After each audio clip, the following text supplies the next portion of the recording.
وعلى كل نية صالحة وإلى حضرة سيدنا محمد المصطفى رسول الله صلى الله عليه وسلم. الفاتحة.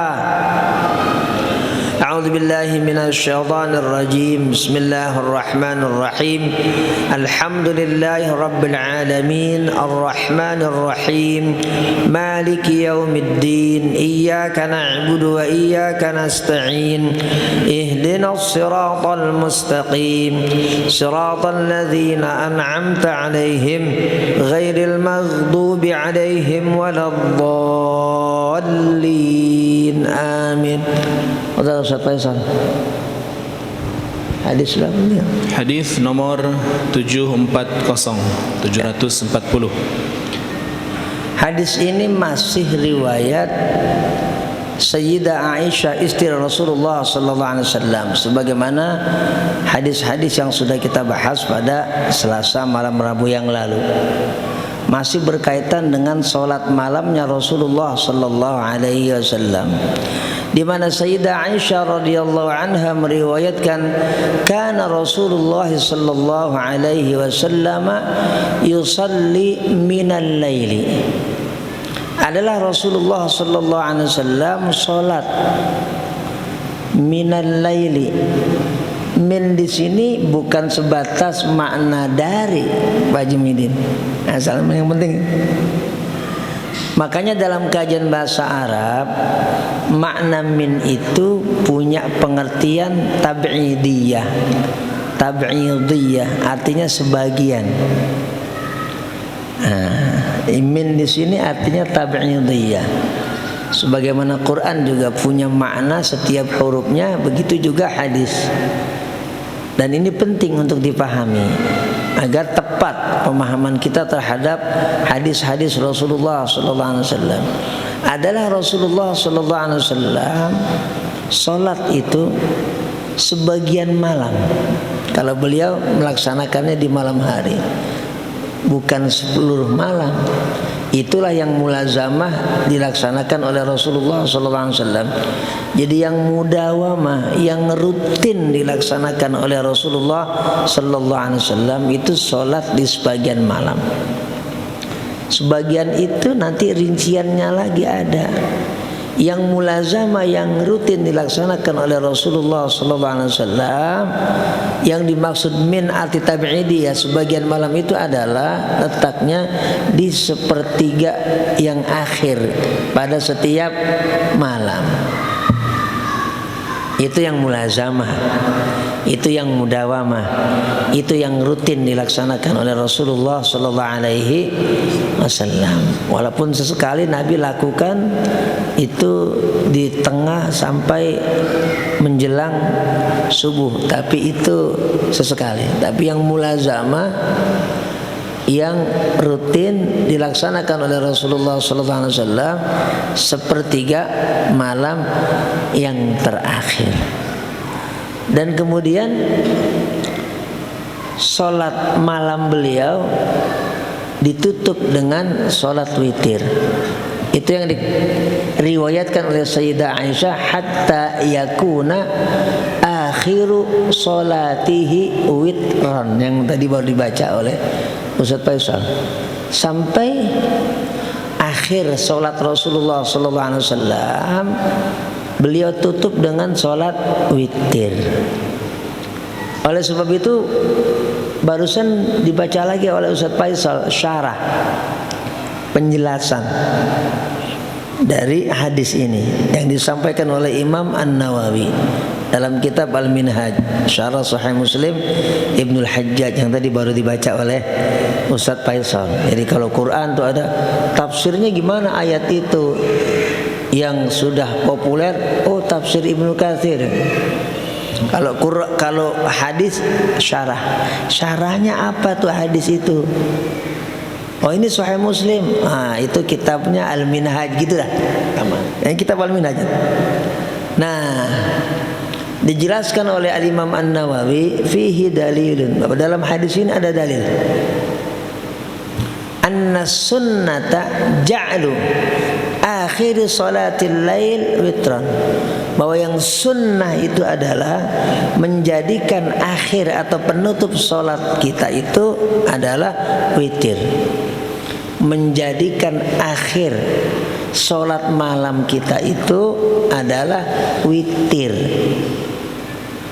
Nah, ini saya ulang 2 kali untuk memberikan kita penjelasan bahwa witir itu boleh juga dilaksanakan di awal malam ba'da isya.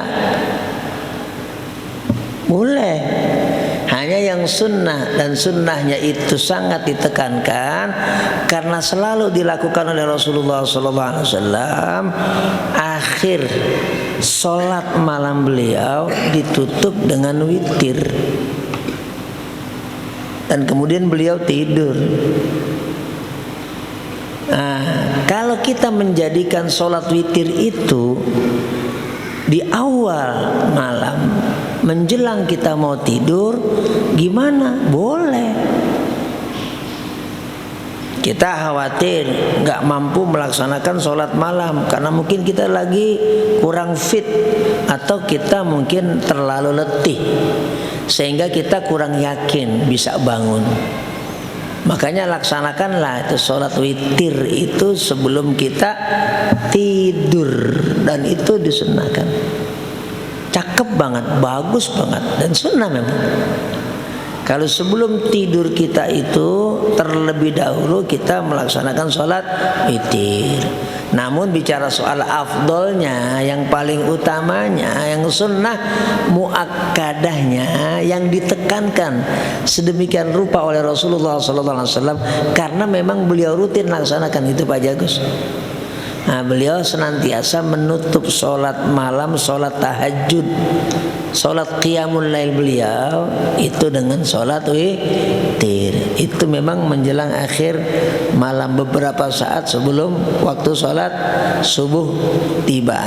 Nah, itu yang kemudian disaksikan oleh Sayyidah Aisyah radhiyallahu anha, karena memang pelaksanaannya dilaksanakan di rumah Rasulullah sallallahu alaihi wasallam, termasuk di rumah istri beliau Sayyidah Aisyah, karena memang hanya dibatasi oleh tembok masjid.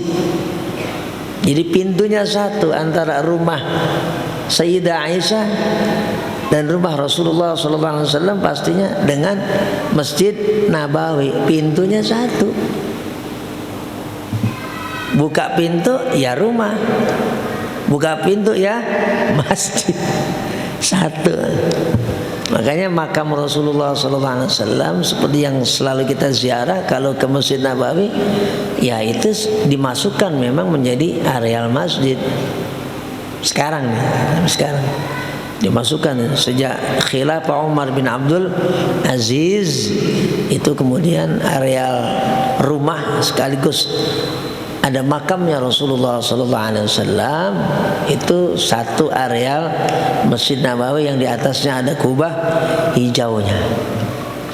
Bukan kemauan Nabi, karena memang itu sudah menjadi aturan Allah Subhanahu wa taala, dan memang ada hadisnya, Zal. Ketika para sahabat kemudian berdialog tentang di mana makam Rasulullah SAW, itu banyak usulan. Di antaranya makam kan di Baqi, kan dekat Baqi dari Masjid Nabawi. Nggak jauh kan Pak Jibulkan? Dekat. Tapi karena memang sudah dititahkan oleh Allah Subhanahu wa taala melalui lisan Rasulullah SAW, di mana setiap nabi itu dimakamkan di mana seorang nabi itu wafat, termasuk Rasulullah SAW. Jadi bukan hanya Rasulullah, tapi setiap Rasul dan Nabi yang wafat itu dikuburkan di mana beliau wafat. Nggak boleh dipindahin. Wafatnya misalnya Rasulullah, bukan misal, Rasulullah SAW wafat itu di kamar Sayyidah Aisyah. Rumah Nabi memang kecil, tapi Rasulullah wafatnya di kamar Sayyidah Aisyah. Nah, Rasulullah juga dikuburkan ya di kamar Sayyidah Aisyah, enggak di bagian rumah yang lain. Meskipun Rasulullah rumah beliau tidak besar, tapi kan ada juga bagian selain kamar, meskipun kecil ya, sederhana, tapi ada bagian. Nabi Muhammad SAW dimakamkan tidak di bagian lain di rumah beliau, tapi di mana beliau wafat di kamar Sayyidah Aisyah, kamar tidur tepatnya. Lah Rasulullah dimakamkan ya di situ.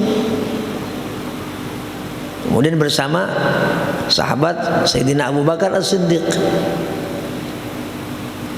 Sayyidina Umar bin Khattab ketika mau wafat, sebelum wafat, karena beliau wafat ditikam, dibunuh oleh Abu Lu'lu' Al-Majusi ketika mengimami sholat subuh di Masjid Nabawi, ditikam kamu. Tapi nggak langsung meninggal, karena memang Umar ini terkenal kokoh, kekar badannya, tinggi besar. Umar tinggi besar. Dalam riwayat ya, Umar itu sosok yang tinggi besar, jadi pantas kalau sangat berwibawa. Jadi pas dengan sosoknya yang tinggi besar. Kalau Sayyidina Abu Bakar tinggi kurus. Sayyidina Abu Bakar putih, tinggi, kurus. Abu Bakar. Utsman tidak begitu tinggi tapi tidak begitu tinggi dan tidak besar seperti Sayyidina Umar. Ali bin Abi Thalib sedang perawakannya, enggak tinggi enggak pendek. Jadi masing-masing punya ciri fisik. Itu tentu ada di dalam biografi setiap sahabat, khususnya Al-Khulafa Ar-Rasyidun. Dan kita juga semuanya bisa baca, bukan cuma saya. Ya, semua sudah ada buku masing-masing. Abu Bakar ada bukunya sendiri, Umar ada bukunya sendiri, Utsman ada bukunya sendiri, Ali ada bukunya sendiri. Apalagi itu biografi Rasulullah Sallallahu Alaihi Wasallam. Ada yang biasa, ada yang tebal. Namanya tuh biografi Rasulullah Sallallahu Alaihi Wasallam. Sempat saya sampaikan dalam taklim kajian tafsir, dan jamaah ada yang beli. Pak Haji Muhyiddin udah beli, tebal, udah baca malah, udah hatam malah. Ya. Ada tebal. Jamaah juga bisa beli. Beli motor, beli mobil aja kuat. Itu kan jauh lebih mahal, apalagi mobil. Motor aja udah mahal. Itu biografi Rasulullah Sallallahu Alaihi Wasallam. Besar. Ada yang gini. Termasuk lengkap lah. Kalau bisa dimiliki bagus. Ya. Biar kita tahu secara detail, rinci tentang sosok Rasulullah Sallallahu Alaihi Wasallam. Itu karangan Profesor Mahdi Rizqullah Ahmad, guru besar di Riyadh, Universitas Riyadh di Saudi Arabia, menulis biografi. Itu Profesor Mahdi Rizqullah Ahmad namanya. Profesor Mahdi Rizqullah Ahmad, guru besar di Riyadh, menulis biografi yang besar. Sudah ada edisi dalam bahasa Indonesia maksud saya. Kalau Arab mungkin kita nggak semua bisa mengakses ya, karena tidak semua kita berlatar belakang pesantren. Tapi kalau sudah edisi Indonesia kan kita semua bisa baca. Bagus banget, rinci banget, dan enak dibaca, bagus banget. Dan detail, semua ada dalil, karena ditulis seorang guru besar, jadi banyak footnote-nya, catatan kakinya, pengambilan referensinya dari mana itu sangat luar biasa. Nah, ini kesaksian Sayyidah Aisyah tentang sholat malamnya Rasulullah Sallallahu Alaihi Wasallam. Ya, mudah-mudahan kita bisa mengikuti sunnah Rasulullah Sallallahu Alaihi Wasallam, karena memang beliau sabdakan afdolus salati ba'dal maktubati salatul laili. Salat yang utama setelah salat yang wajib 5 waktu adalah salat malam. Jika sholat yang wajib sudah bagus kita laksanakan, Jangan dibalik. Sholat tahajud subuh bablas, repot. Jadi setelah kita mantap pelaksanaan yang wajib, kemudian qabliyah, ba'diyah, baru kita naik lagi untuk melaksanakan apa-apa yang memang sunnah. Bahkan sunnah itu masuk bagian sunnah muakkadah, artinya yang begitu ditekankan pelaksanaannya oleh Rasulullah sallallahu alaihi wasallam. Karena memang ayatnya juga banyak, ayat wa minal laili fatahajjad bihi nafilatan laka asa ay yab'atsaka rabbuka maqaman mahmuda, dalam suratul Isra. Dalam surah Al-Muzammil, Al-Muddathir juga ada, ya ayyuhal muzammil qumil laila illa qalila nisfahu aw inqus minhu qalila aw zid alaihi wa rattilil qur'ana tartila. Bahkan dalam rangkaian ayat itu ada satu ayat yang berkaitan dengan kok salat malam lebih utama dan bagus sih. Innana syi'atal laili hiya asyaddu wata'aw wa aqwamu qila. Bahkan setelah itu ada Al-Muddathir, ya ayyuhal muddaththir qum fa'anzir wa rabbaka fakabbir wa thiyabaka fatahhir war rujza fahjur wa la tamnun tastakthir wa li rabbika fasbir. Nah, ini bagian rangkaian ayat yang memang kaitannya dengan sholat malam. Jika seorang muslim dapat melaksanakan itu, bahkan harus punya niat untuk melaksanakan itu, laksanakanlah. Karena itulah bagian dari kedekatan dan pendekatan seorang hamba kepada Allah Subhanahu wa ta'ala. Selanjutnya.